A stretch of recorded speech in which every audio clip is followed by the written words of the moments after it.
Hello प्यारे बच्चों, आज हम लोग नई क्लास लेके आए हैं जिसका नाम है खिलजी वंश। देखिए, आपने गुलाम वंश पढ़ लिया है और गुलाम वंश के बाद आपके लिए खिलजी डायनेस्टी इसके बाद आती है। और हमने आपको बताया था कि गुलाब खिले तुम सूंघ लो या गुल खिले तुम सांस लो। तो गुलाब खिले, खिले से मतलब खिलजी वंश, ठीक है। तो इसकी स्टार्टिंग में सिर्फ इसके दो ही महत्वपूर्ण शासक हैं, एक जलालुद्दीन खिलजी और दूसरा अलाउद्दीन खिलजी। तो खिलजी वंश ने 1290 से 1320 तक का जो समय था वो उसका शासनकाल था। अकेले एक व्यक्ति का नहीं था, पूरे वंश का ये शासनकाल था, खिलजी वंश। और इसके बाद तुगलक डायनेस्टी आएगी। तो कभी कभी आपसे ये भी पूछ लिया जाता है कि खिलजी वंश ने कब से कब तक रूल किया था। तो 1290 में अंतिम जो शासक था कयूमर्स, उसकी हत्या करके जलालुद्दीन खिलजी गद्दी पर बैठा था।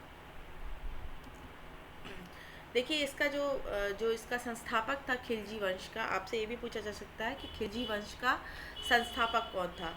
तो खिलजी वंश का संस्थापक फिरोज जलालुद्दीन खिलजी था। तो इसका वास्तविक नाम जो था, यानी कि रियल नेम, जैसे हम लोग का वास्तविक नाम होता है ना, जैसे आपका, जैसे मेरा नाम रितु है, ये मेरा वास्तविक नाम है, तो इस तरह से इसका भी वास्तविक नाम फिरोज था, ठीक है। और जो आप जलालुद्दीन देख रहे हैं, ये इसकी उपाधि थी, ठीक है ना। इसकी एक उपाधि शाइस्ता खान भी थी और ये खिलजी कबीले का तुर्क था। ऐसा माना जाता है कि खिलजी ये अफ़गानिस्तान आकर के रहने लगे थे, वहाँ के खिल्ज नाम के प्रदेश में। और वहाँ पे ये जो कबीला था खिलजी, इसके कारण ही इनका नाम खिलजी लगा इनके पीछे, ठीक है। इनका सरनेम एक खिलजी हुआ क्योंकि ये खिल्ज प्रदेश के थे और या खिलजी कबीले के थे। तो फिरोज़ जो है इसका वास्तविक नाम था जलालुद्दीन और शाइस्त खान इसकी उपाधि थी। और खिलजी क्यों लगा? क्योंकि ये खिलजी कबीले के तुर्क थे। आप देख सकते हैं कि ये अफ़गानिस्तान वाला जो एरिया है ना, ये वाला एरिया जो आप देख रहे हैं, ये पाकिस्तान है, ठीक है। इसके बाद जो ये अफ़गानिस्तान वाला एरिया है, ये यहाँ से आए थे, ये यहाँ इस एरिया से, ठीक है ना। तो खिलजी प्रदेश का शासक होने के कारण भारतीय तुर्क, जो भारत में जो मुसलमान थे, इंडियन मुसलमान जो थे, वो इनको नापसंद करते थे। वो कहते थे ये बाहरी हैं और ये भारतीय नहीं है, इस कारण से इनको पसंद नहीं किया जाता था। फिरोज़ जलालुद्दीन खिलजी, जिसकी उपाधि शाइस्ता खान थी, उसने महज 6 वर्ष, ठीक है ना, महज 6 वर्ष शासन किया था, 1290 से 1296 तक।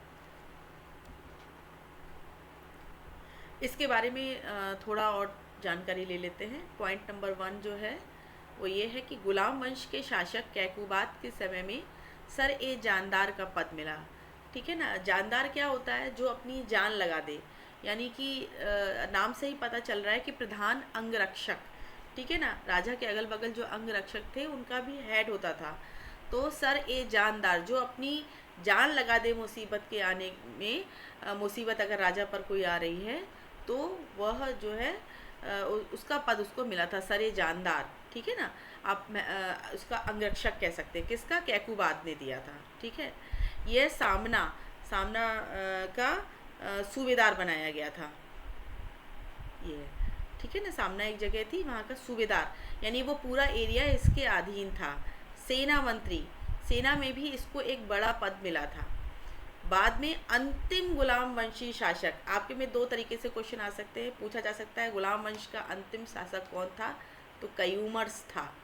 और ये भी पूछा जा सकता है कि कयूमर्स की हत्या करके कौन सा राजवंश गद्दी पर बैठा था, तो खिलजी राजवंश बैठा था। और कयूमर्स की हत्या किसने की थी? तो जलालुद्दीन खिलजी ने कयूमर्स की हत्या की थी। तो गुलाम वंश के अंतिम सुल्तान कयूमर्स का पहले तो ये संरक्षक बन बैठा, और फिर बाद, संरक्षक का मतलब है कयूमर्स कम उम्र का था, तो कम उम्र का बच्चा गद्दी पर कैसे चलाएगा? उसको तो काम करना कुछ आता नहीं है।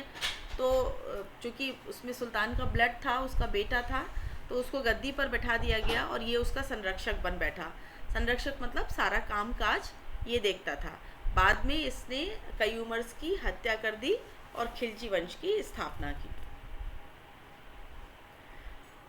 ये देखिए, ये कभी दिल्ली के किले पर नहीं बैठा, ये कैकुबाद, इसने अपने सुल्तान के बेटे की हत्या की थी, कयूमर्स की। तो ये इसने कैकुबाद द्वारा बनवाए गए किलोखरी के महल पर ही सिंहासन में बैठा। ये किलोखरी का महल आपको दिख रहा है पिक्चर में। इसी ये अर्धनिर्मित था, यानी ये पूरा बना भी नहीं था, और इसमें इसने अपना सिंहासनारोहण कराया था। ये जो बलबन का या इल्तुतमिश का जो रियल किला था जिसमें वो लोग राज करते थे, उसमें ये नहीं गया था। उसको ही शायद ये डर था कि कहीं मेरे खिलाफ विद्रोह ना हो जाए, क्योंकि मैंने अंतिम सुल्तान की हत्या की। एक इसके संग एक बड़ा ये भी फैक्ट था कि ये इसकी उम्र 70 वर्ष थी, यानी ये बहुत बूढ़ा हो गया था जिस समय सुल्तान बना। तो 70 वर्ष का व्यक्ति क्या चाहेगा कि भैया हमें आराम से ही अपना जीवन काटने को मिल जाए, कोई हमारे साथ संघर्ष ना हो, ठीक है ना। तो उसका जो था, उसने इसी किलोखरी के महल में, जो कि अर्धनिर्मित था, आधा बना हुआ था उस समय जब ये गद्दी पर बैठा, लेकिन उसने कहा कि भैया मैं किलोखरी के महल पे ही रहता हूँ, मुझे वहाँ नहीं जाना, दिल्ली वगैरह, क्योंकि वहाँ पर क्या होगा, मेरे खिलाफ षड्यंत्र रचे जाएंगे। तो उम्र ज़्यादा होने के कारण उसने ये इसी जगह पर यानी किलोखरी में ही रहना पसंद किया। तीसरा पॉइंट है, अपनी उम्र को देखते हुए उसने शासन में कम से कम हस्तक्षेप की नीति को अपनाया। देखिए, जो व्यक्ति बूढ़ा हो जाता है, जो बुज़ुर्ग हो जाता है, तो वो क्या करते हैं आपके घर के बूढ़े बुजुर्ग, भैया शांति से रहो, ज़्यादा हाव हाव करने की आवश्यकता नहीं है, ठीक है ना। तो ये भी चाहता था कि मैं शासन में कम से कम हस्तक्षेप करूं, अर्थात जो चल रहा है, जैसा चल रहा है उसको वैसा चलने दो, कहीं पे कोई विद्रोह हो रहा है ना होने पाए, या कोई जो है नया राज्य हमको नहीं जीतना है। तो इस प्रकार की नीति ये जो है अपनाया इसने, क्योंकि अपनी उम्र इसकी बहुत ज़्यादा हो गई थी, तो ये शांति से जीवन व्यतीत करना चाहता था। बहुत बूढ़ी उम्र में ये सुल्तान बना था। ये पूरा ये अलाउद्दीन खिलजी इसके बाद का जो शासक होगा उसका जो है ये इसमें मैप आ गया है। अच्छा, ये जो फिरोज़ जलालुद्दीन खिलजी है, ये अपनी दयालुता के लिए बहुत प्रसिद्ध था। दयालुता ऐसी क्योंकि 70 वर्ष का हो गया था, तो ये ज़्यादा हस्तक्षेप, मैंने बताया आपको ही, शासन में ज़्यादा हस्तक्षेप नहीं करना चाहता था, ठीक है। तो जहाँ कहीं भी विद्रोह होता था, वो वहाँ के विद्रोह किए जाने वाले लोगों को माफ़ कर देता था। ठीक है, तुमने कर दिया मेरे खिलाफ विद्रोह, मैं तुमको माफ़ करता हूँ, मतलब सज़ा नहीं देता था ज़्यादा, ठीक है। देखिए, चोरों और डाकुओं के प्रति भी ये जो है सहानुभूति रखता था। अगर कोई चोर और डाकू पकड़ा जाता था, उस समय दिल्ली के आसपास के क्षेत्रों में बहुत चोर और लुटेरे थे जो यात्रियों को लूटा करते थे। तो जब ये दरबार में लाए गए चोर और लुटेरे भी, तो उनको भी माफ़ कर दिया इसने, और कहाँ भिजवा दिया, नाव में बैठ कर के बंगाल भिजवा दिया, ठीक है। यानी कि बड़े अफसरों को तो छोड़ दीजिए, सूबेदारों को तो छोड़ दीजिए, ये चोरों डाकुओं के प्रति भी दयालुता की नीति अपनाता था। पुराने लोगों को उन्हीं के पद पर रहने दिया। अब मान लीजिए गवर्नमेंट भी एक 60 एज के बाद रिटायर करती है लोगों को, पर ये क्या कर रहा था कि ये जो है ना, क्यों करती है रिटायर गवर्नमेंट, क्योंकि ताकि नई यंग जनरेशन को नौकरी मिले, यंग जनरेशन सामने आए, नई प्रतिभा के साथ सामने आए। भले ही पुराने लोगों के पास एक्सपीरियंस ज़्यादा हो जाता था, लेकिन गवर्नमेंट भी रिटायर करती है। तो लेकिन ये क्या करता था, पुराने बूढ़े लोग हो गए, लेकिन उनको क्या कर रहा है, ये उन्हीं के पद पर रहने दे रहा है कि तुम 70 साल के बूढ़े हो गए हो, 65 साल के बूढ़े हो गए हो, लेकिन तुम अभी वही पद संभालो। तो इसमें क्या होता था कि जो नया यंग खून होता था, जो गद्दी के प्रति लालायित रहते थे, जिनमें स्टेमिना थी, ताकत थी, कुछ नया कर गुजरने की क्षमता थी, उनको ये इस नीति से वो लोग आगे नहीं आ पा रहे थे। तो इसमें जो नए लोग थे, यंग ब्लड था, उनमें विद्रोह की भावना आ रही थी। सीदी मौला को इसके समय में एक सूफी संत थे माने जाते हैं, सीदी मौला। तो इसने जब इन सब लोगों को, चोरों को, डाकुओं को और मलिक छज्जू को, जो कड़ा मानिकपुर का सूबेदार था, उनको माफ़ कर दिया, पर सीदी मौला को मृत्युदंड क्यों दिया था? तो ऐसा माना जाता है कि सीदी मौला जो थे वह इसका तख्ता पलट करना चाहते थे, यानी इसको हटा करके गद्दी पर बैठना चाहते थे और सीदी मौला को इनके सामने पेश किया गया। परंतु सिद्दी मौला और इसके बीच इनके फ़िरोज़ खिलजी के बीच में विवाद हो गया और जलालुद्दीन फ़िरोज़ खिलजी जो है इतना नाराज़ हुआ कि उसने उसी वक्त सिद्दी मौला को मृत्युदंड दिया, हाथी से कुचलवा दिया, फिर धड़ से सिर अलग करवा दिया और बहुत उनके साथ बर्बरतापूर्वक व्यवहार किया। इसके बाद का पॉइंट आता है नए खिलजी युवकों का नाराज़ होना। देखिए डेफिनेटली ये भी खिलजी है, तो परिवार का कोई व्यक्ति या समुदाय का कोई व्यक्ति गद्दी पर बैठेगा तो नए जो युवा लोग होते हैं उनको क्या लगता है, उनको लगता है कि अब हमको भी अच्छे अच्छे पद मिलेंगे, ठीक है, हम नए नए पदों पर बैठेंगे, हमारे हाथों में भी प्रशासन होगा। लेकिन इसने कौन सी नीति अपनाई, इसने नीति अपनाई कि जो पुराने लोग हैं उनको जैसा चल रहा है वैसा चलने दो, कोई नए लोगों को नहीं लेकर आना, पुराने लोग जैसे चल रहे हैं चलने दो, जो विद्रोह हो रहे हैं उसको शांत करो और जो है क्या कहते हैं उनको माफ़ करो। तो इससे क्या हुआ, जो यंग एज के खिलजी बच्चे थे जो जो शासन में आना चाहते थे, जिनके अपने सपने थे बड़ा ऊंचा कुछ करने के, वो इस फ़िरोज़ खिलजी से नाराज़ हो गए। यहाँ तक कि इसने मंगोलों को भी माफ़ किया। अब हम आपको बता चुके हैं पहले भी कि मंगोल जो है भारत की इस एरिया से, ठीक है ना, यहाँ भारत में प्रवेश करते थे, बार बार अटैक कर रहे थे, इसके समय में भी अटैक किया था।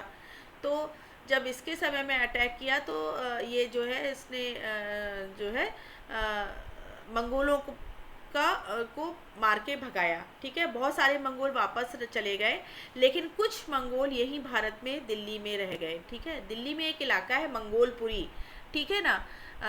तो वो उन जो मंगोल थे, वो मंगोल जो भारत में रह गए, उन्होंने जो इस्लाम अपना लिया या इसने जो इसके दिया हुआ शरण प्राप्त की, तो वो क्या कहलाए, वो नवीन मुसलमान कहलाए। वो मंगोल जो भारत में बस गए वो नवीन मुसलमान कहलाए और उन्हीं के नाम पर मंगोलपुरी शहर बसाया गया। और उनके एक नेता जो मंगोल आक्रमणकारी थे, उनके एक नेता था उलगू, ठीक है ना। उनका एक नेता था उलगू, ठीक है। उलगू से नहीं जाता, ये कहाँ चल रहा है, अच्छा मैं ही गलत चला रही हूँ।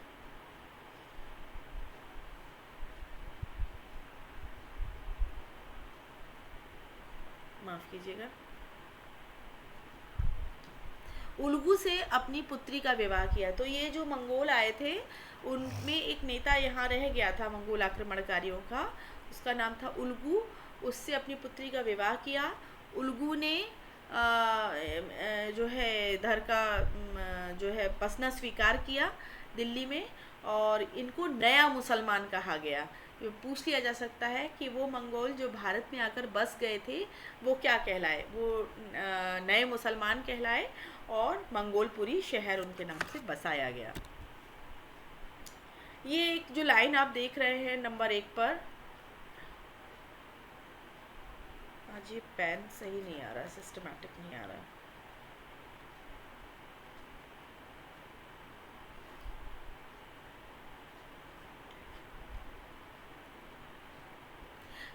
रणथंबोर का किला, ठीक है ना। 1290 में इसने रणथंबोर पर अटैक किया और बहुत समय तक घेरा बनाए रखा, लेकिन बाद में इसको घेरा उठाना पड़ गया। घेरा उठाते समय इसने एक बात लगाई, एक लैंग्वेज बोली, लैंग्वेज क्या बोली, एक लाइन बोली कि मैं मुसलमान के सर के प्रत्येक बाल को रणथंबोर जैसे सैकड़ों किलों से अधिक मूल्यवान समझता हूँ। ये आपके में आ सकता है, ये पूछा जा सकता है ये लाइन देख करके कि ये किस शासक ने कहा था, किस किले के अटैक के समय कहा था कि मैं मुसलमान के सर, यानी कि अर्थात मैं रणथंबोर जैसे सैकड़ों किलों से अधिक मूल्यवान समझता हूँ। क्या मुसलमान का मतलब एक बाल भी गिरना नहीं चाहिए, ऐसे किलों को तो मैं कुर्बान कर सकता हूँ, ये उसका कहने का अर्थ था।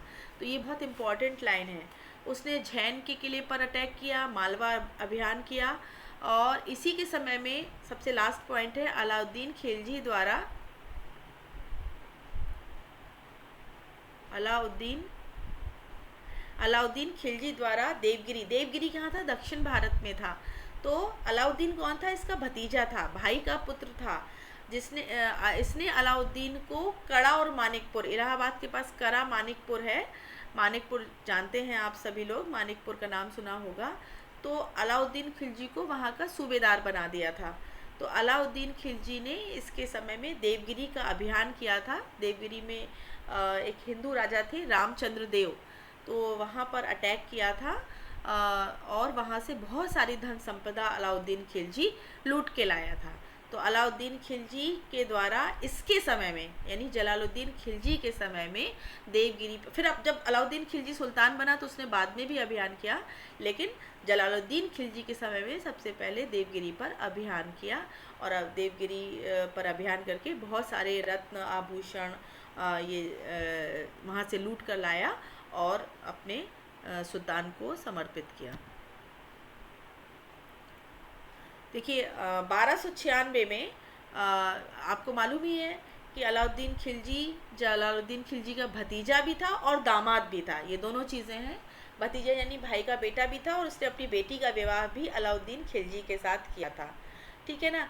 तो आपको ये मालूम ही है कि जो जो यंग खिलजीज थे, जिसमें अलाउद्दीन खिलजी भी आता है, और जो महत्वपूर्ण पदों पर थे, वे इसकी जो नीतियां थी उससे नाराज़ होने लगे थे कि जिसको देखो वो इसको माफ़ कर देते हैं जलालुद्दीन खिलजी, कोई नया साम्राज्य नहीं जीत रहे हैं, कहीं पर अटैक नहीं करने देते, ठीक है ना। और नए जो नवीन मुसलमान बना लिए इन्होंने, मंगोलों को भी माफ़ कर दिया है, नवीन मुसलमान बना दिया है। तो इस प्रकार से सभी लोगों ने अलाउद्दीन खिलजी के कान भरना शुरू किए कि अब ये सुल्तान तो बूढ़ा हो गया है, यानी जलालुद्दीन खिलजी तो बूढ़ा हो गया है, अब तुम उसकी जगह तुम जो है राजा बनो, सुल्तान बनो, अब ये बहुत बूढ़े हो गए हैं, ये इस लायक नहीं है।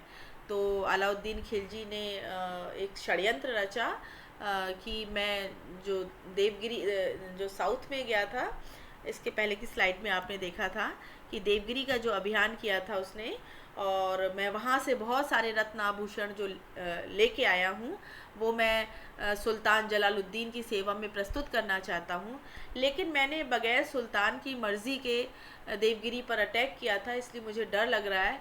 तो मैं ये चाहता हूँ कि सुल्तान मेरे पास आ जाएं और अपना ख़जाना ले जाएं। जलालुद्दीन चला जाता है अलाउद्दीन खिलजी के पास और अलाउद्दीन खिलजी उसकी हत्या कर देता है।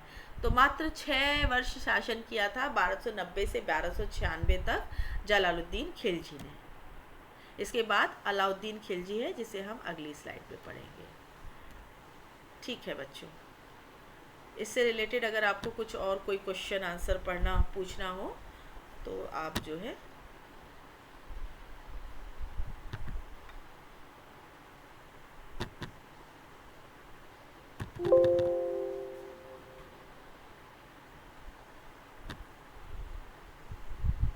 आगे आप जान सकते हैं। तो ये यहीं पे समाप्त होता है।